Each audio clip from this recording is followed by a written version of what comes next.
My name is Pamela Anyoti'S, and my company is called Sunshine Agro Products, and I have another company called Asante Mama Natural Products. Asante Mama is actually our brand company. So we also package our herbal teas, which are produced mainly by the farmers. We have a very big range of herbal teas and spices. We pack the chili, turmeric, ginger, and starting to pack our own cocoa. So Sunshine, I established it in 2007. My objective was to promote farming as a business for farmers.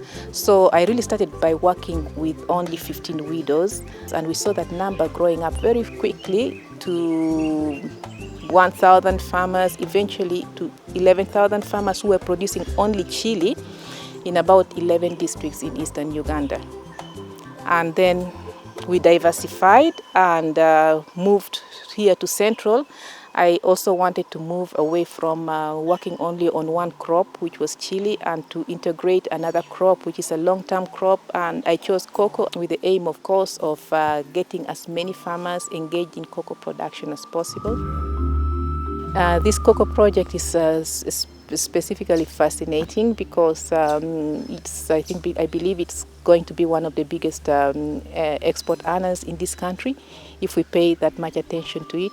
So in my program, I intend to get up to 12,000 farmers engaged in cocoa production. Well, I started with something like 2,000 plants of cocoa. I have 12 acres. 9 is coffee and 3 is cocoa. So I used to tell you some of my helpers on the farm, you go and do this and that. Some did not know what cocoa was. They could simply cut it. Of now I'm harvesting on 100 cocoa trees. The price is good.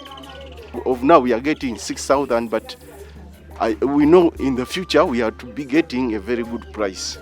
We have about 1,800 farmers who have planted cocoa, and they're organized in what we call de facto groups.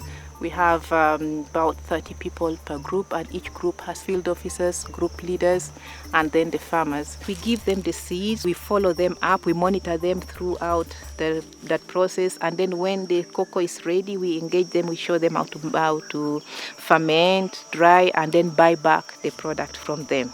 So group leaders play a very big role in also training the farmers, following up everything, and during the harvest season, making sure that the cocoa is properly fermented, and then especially aggregating the product back. That's a very important role of the group leader. So we use the group leaders' places for purposes of aggregation, and for some of the group leaders, we put collection stores.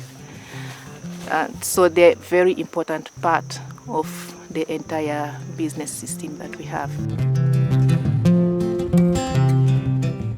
We have, of course, a very beautiful goal also to start manufacturing our own chocolate here eventually, even if the prices are okay in the international market now. We still believe by producing our own chocolate in the country, we can still be able to, we can produce a very, very good, highly competitive chocolate. You've seen our brand. It stands out everywhere I go.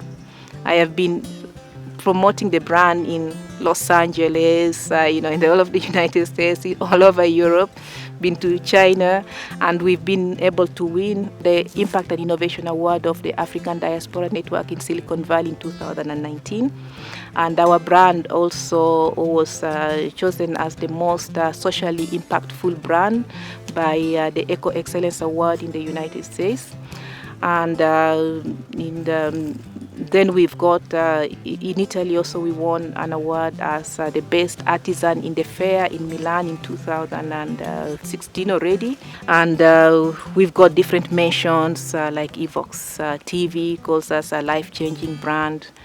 And most importantly, of course, I was really happy to receive a nomination from the Uganda Agribusiness Alliance last year. This award was the first but we look forward to continue to work with the Uganda Agribusiness Alliance and with other partners to help identify where we do have opportunities to present to the Uganda diaspora as opportunities for them to come and for them to look at the agriculture sector as one key important sector that will definitely push Uganda to the middle income state.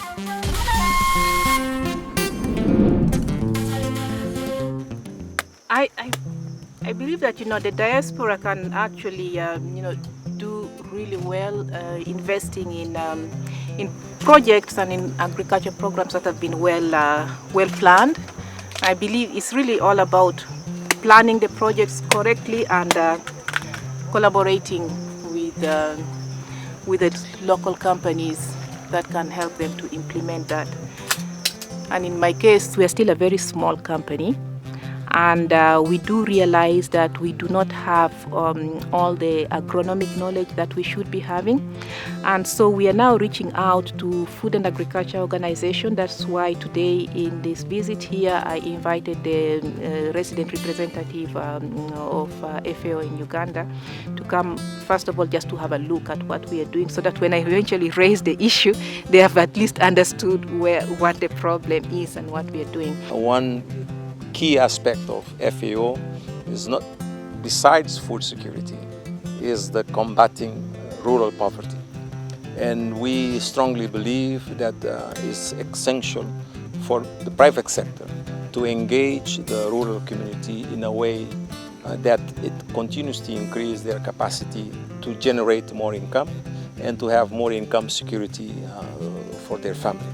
So when promoting the rural development, it is important that we ensure that farmers are part of the process and that farmers continue to get a fair share out of the resource, but also for the amount of efforts they continue to put in the agriculture sector.